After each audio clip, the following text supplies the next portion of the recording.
All right, now that we have our base all put down, we're going to start putting in some of our small detail work. Now for that I'm using this is a kind of a 3/4 inch round.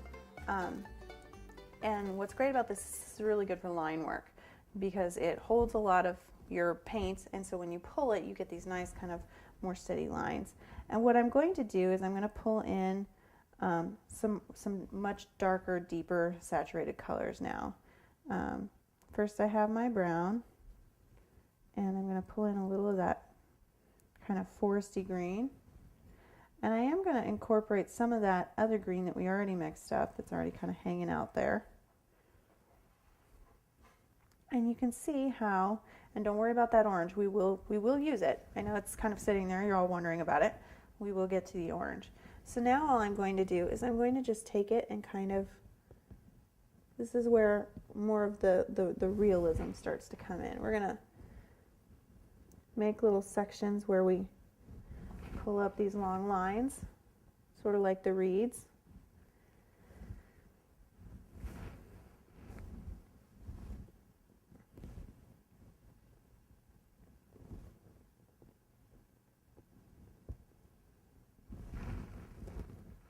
And then you can feel free, if you just kind of push on the tip, you can kind of bring it around and it'll do kind of some weird things.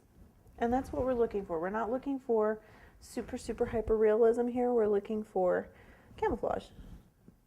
So we're going to want some darker patches. We're going to want some of that striping.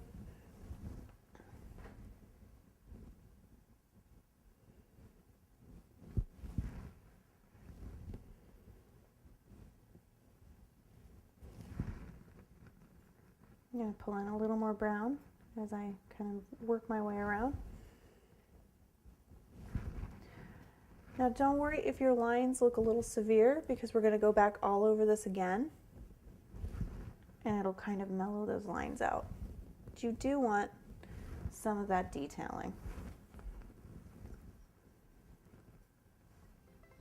So I'm just going to continue this all the way around the top, as well as on the top and on my bottoms here.